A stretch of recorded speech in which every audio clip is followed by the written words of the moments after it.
শেখ হাসিনার অপরাধে 100 বার ফাঁসি দেওয়া যেতে পারে। সাবেক প্রধানমন্ত্রী শেখ হাসিনা মিথ্যা মামলায় জামাতে ইসলামী হাজারো নেতাকর্মীকে ফাঁসি দিয়েছেন, বছরের পর বছর জেলাবন্দি করে রেখেছেন বলে মন্তব্য করেছেন দলটির সেক্রেটারি গোলাম পরোয়ার। তিনি বলেন, শেখ হাসিনার বিচার করার জন্য মিথ্যা মামলার প্রয়োজন হবে না। তিনি যে অপরাধ করেছেন সেই অপরাধের দায়ে তার 100 বার ফাঁসি দেওয়া যেতে পারে।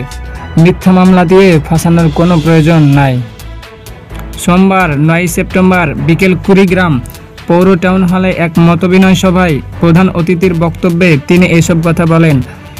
কুড়িগ্রামে বৈষম্যের বিরোধী ছাত্র জনতার আন্দোলনে শহীদ পরিবারের সদস্যর সঙ্গে মতবিনিময় সভার সভাপতি কারণ বাংলাদেশ জামায়াতে ইসলামের কুড়িগ্রাম জেলা শাখার আমির আব্দুল মতিন গোলাম পরোয়ানা বলেন, এদিকে ফাঁসিবাদী হাসিনা আর একদিকে বুক পেতে দেওয়া উত্তরবঙ্গে আবু সাইদের নেতৃত্বে গোটা বাংলাদেশ। সেই হাসিনাকে দেশ থেকে পালিয়ে যেতে হলো, আর হাসিনার বিরুদ্ধে যুদ্ধ করে আবু সাইদের বাংলাদেশের বিজয়ী হলো। আবু সাইদ বীরশ্রেষ্ঠ উপাধি লাভ করেছেন।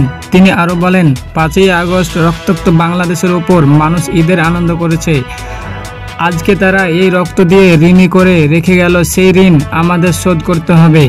এই শহীদরা সেই দিন সামর্থক হবে না যেই দিন তাদের স্বপ্নের বাংলাদেশের আমরা গড়তে পারবো।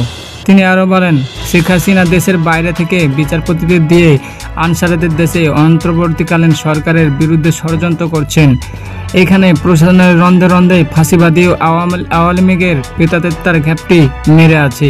এইসব পরিষ্কার করে দেশপ্রেমিকদের নিয়োগ দিতে হবে। গোলাম পরোয়ানা বলেন, শহীদের আত্মত্যাগের বিনিময়ে আমরা দ্বিতীয় স্বাধীনতা পেয়েছি। এই স্বাধীনতাই আমাদের রক্ষা করতে হবে। এখানে বাংলাদেশের বাইরে থেকে ষড়যন্ত্র চলছে, আমাদের সচেতন থাকতে হবে। প্রশাসনের ঘাপটি মেরে থাকা আওয়ামী লীগ নেতাকর্মীদের চিহ্নিত করতে হবে, তাদের বিচারের আওতায় আনতে হবে। প্রশাসনের 15 বছরের দলবাজি আমলাদের পরিষ্কার করে তারপর নির্বাচন দিতে হবে। তাড়াহুড়ো করার কিছুই নেই। দেশ সংস্কারের পর যৌক্তিক সময়ে নির্বাচন চাই। অনুষ্ঠানে বিশেষ অতিথি হিসাবে বক্তব্য দেন বাংলাদেশে জামায়াতে ইসলামী সহকারী সেক্রেটারি মাওলানা আব্দুল হালিম।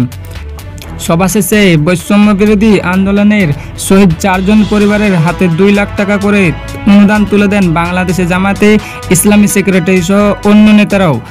পরে আন্দোলন শহীদের মাগফিরাতের ও আহতদের সুস্থতার জন্য দোয়া করা হয়। আমাদের এই চ্যানেলে বাংলাদেশ ও ভারতের সবার আগে নিউজের আপডেট পেতে এখনই সাবস্ক্রাইব করে রাখুন।